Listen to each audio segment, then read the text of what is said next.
Mais um dia recebemos das mãos de Deus como um presente para cada um de nós. E queremos nessa manhã nos voltarmos para o Senhor com palavras de gratidão, reconhecimento, bondade, louvor, pedindo a Ele que permaneça conosco no decorrer de todo esse dia. E no final do dia, ao voltarmos para casa, possamos encontrar os nossos queridos todos bem, tendo a certeza que a bondade de Deus esteve sobre nós e a nossa família também. Quero deixar nessa manhã, nesse momento com você, um texto da Bíblia, Salmo capítulo 69, o verso 13, um salmo para nossa reflexão nesse momento. Quanto a mim, porém, Senhor, faço a Ti em tempo favorável a minha oração.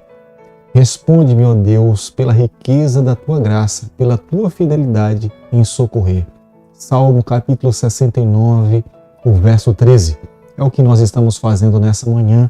Nós fazemos aqui as nossas preces, colocamos nas mãos do nosso Deus e pedimos a Ele que, mediante as infinitas misericórdias dEle, a graça do Senhor, Ele nos ouça, nos atenda, nos socorra e abençoe a nossa vida. Nós temos um compromisso a cada manhã de estudarmos um capítulo da Palavra de Deus. E nessa manhã, quero convidar você a ter nas mãos a palavra do Senhor no livro de Números, capítulo 18, o verso 1. Disse o Senhor a Arão: Tu e teus filhos e a casa de teu pai, contigo levarei sobre vós a iniquidade relativamente ao santuário. Tu e teus filhos contigo levarei sobre vós a iniquidade relativamente ao vosso sacerdócio. Nós podemos ver que nos capítulos anteriores havia uma discussão quem seria aquele que iria representar o Senhor assumindo a função de sacerdote terrestre. Mas nós podemos ver que enfaticamente Deus fez com que o cajado de Arão, da sua tribo, pudesse florescer. E Deus estava dizendo, através desse ato, que Ele tinha escolhido Arão para que ele pudesse representar e exercer as funções de sacerdote no seu santuário. Mas Deus também foi muito enfático para com Arão. Deus estava diretamente aqui no capítulo 18, no verso 1, se voltando para Arão e falando para ele da responsabilidade que ele teria de exercer a sua função como sacerdote. Não era simplesmente colocar nos ombros a vestimenta de sacerdote e desfilar dentro do santuário que as coisas ficariam bem. Não era dessa forma. Na verdade, havia um sentimento de temor no capítulo 17 da nação de Israel em saber que, se aproximar do santuário, eles poderiam perder as suas vidas. Mas Deus estava colocando essa responsabilidade sobre os ombros de Arão para que ele pudesse intermediar, ele pudesse proteger o santuário. Qualquer pessoa que chegasse alcoolizada ou que estivesse contaminada e não estivesse em condições de se aproximar do santuário, seriam os sacerdotes, junto com os levitas, que teriam a responsabilidade de impedir que essas pessoas pudessem se aproximar. Os levitas, que seriam os guardas, ele tinha nas mãos a responsabilidade, se fosse necessário, tirar a própria vida daquele que estava tentando se aproximar sem ter a devida condição de poder se aproximar do santuário. Estava nas mãos dos levitas esse direito, essa responsabilidade, esse dever. E Deus queria que Arão e a sua família e aqueles que estavam envolvidos nessa responsabilidade assumissem esse dever da melhor maneira possível. Capítulo 18, verso 2, Deus autoriza Arão a trazer os levitas para que pudesse auxiliá-los nas responsabilidades que eram muitas no santuário. Mas os próprios levitas não poderiam passar do limite que Deus não permitisse que eles pudessem passar. Os sacerdotes, eles tinham uma liberdade maior. O próprio sumo sacerdote, uma vez por ano, ele poderia entrar no lugar santíssimo. Mas nos outros compartimentos havia uma limitação de liberdade para os levitas. E Deus não permitia que eles pudessem ultrapassar os limites estabelecidos pelo Senhor.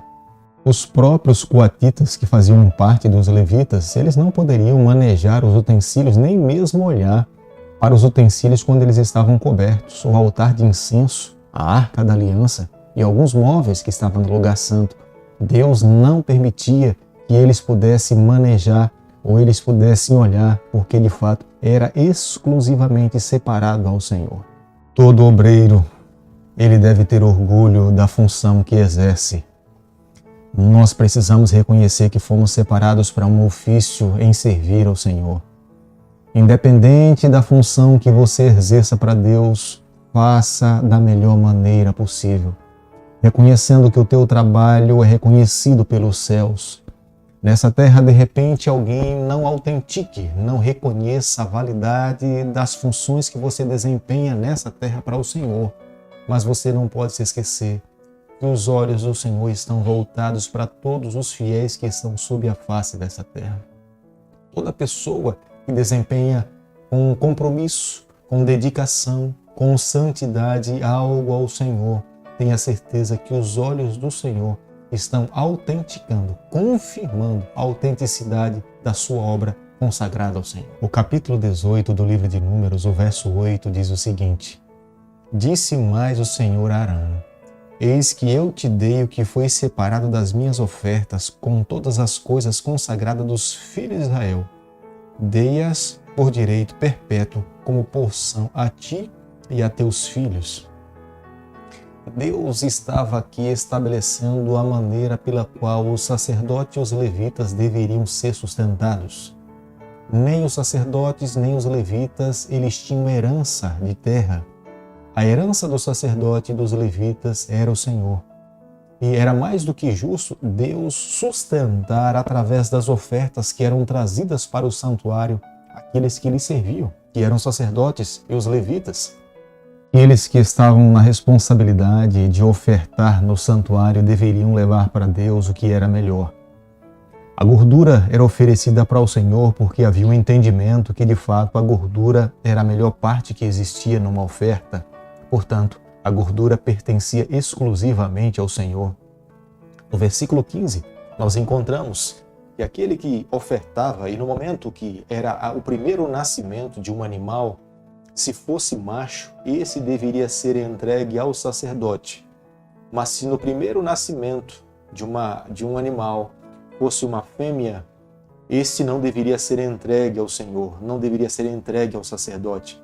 Mas se depois do nascimento de uma fêmea nascesse um macho, esse também não deveria ser entregue ao Senhor. Somente aquele que abrisse a madre de um animal que fosse macho, esse deveria ser levado para o sacerdote como oferta ao Senhor e deveria pertencer ao sacerdote. Era a forma pela qual Deus mantinha os sacerdotes e os levitas, porque eles teriam a herança no Senhor. Deveria haver alegria no coração de todo israelita quando eles fossem ofertar ao Senhor. Não era um momento de peso, não era um momento de tristeza, deveria haver regozijo. Se porventura alguém, quando fosse em direção ao santuário, levar a sua oferta, levar a sua primícia, e o seu coração estivesse apertado, triste, acabrunhado, sofrendo pelo fato de entregar para Deus o que de fato Deus já tinha lhe dado como bênção, Deus não recebia. O sacerdote poderia até em algum momento receber, mas Deus estava olhando para o coração do adorador. Deus estava vendo a maneira como o adorador estava ofertando ao Senhor. Acredito que deve servir para os dias em que nós estamos vivendo. Nós também precisamos ter alegria em devolvermos aquilo que pertence ao Senhor. O nosso coração precisa estar alegre em fazermos parte do processo de adoração e de mantermos a obra do Senhor aqui nessa terra.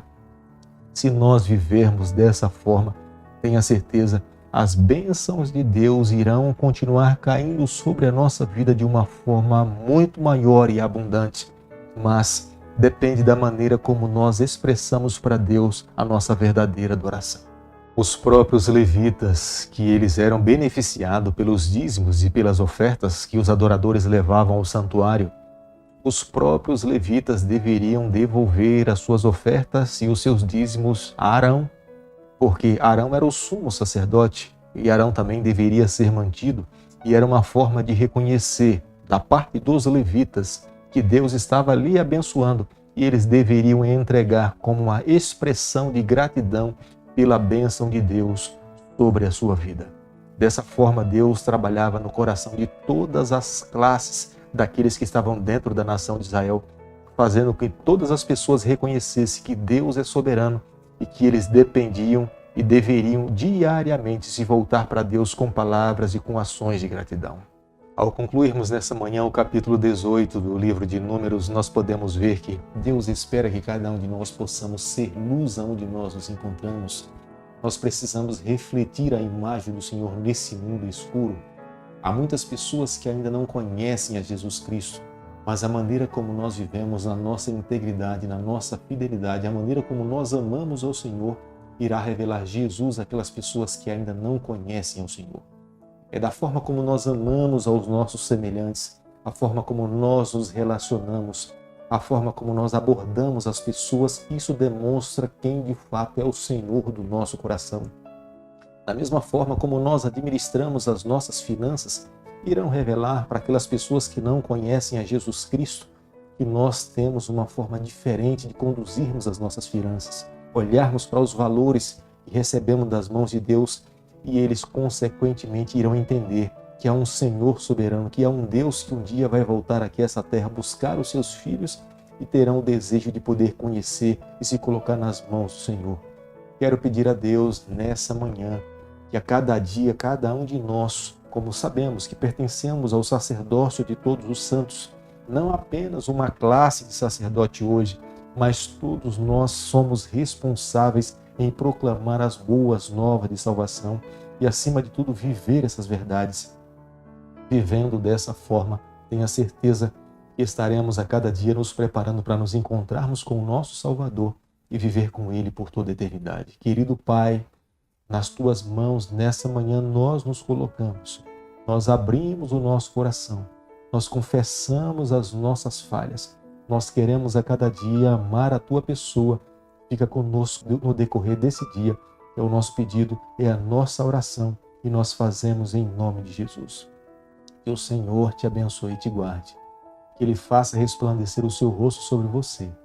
Que Ele tenha misericórdia de você. E sobre você, nessa manhã, Ele levante o seu rosto e conceda a sua paz em nome de Jesus.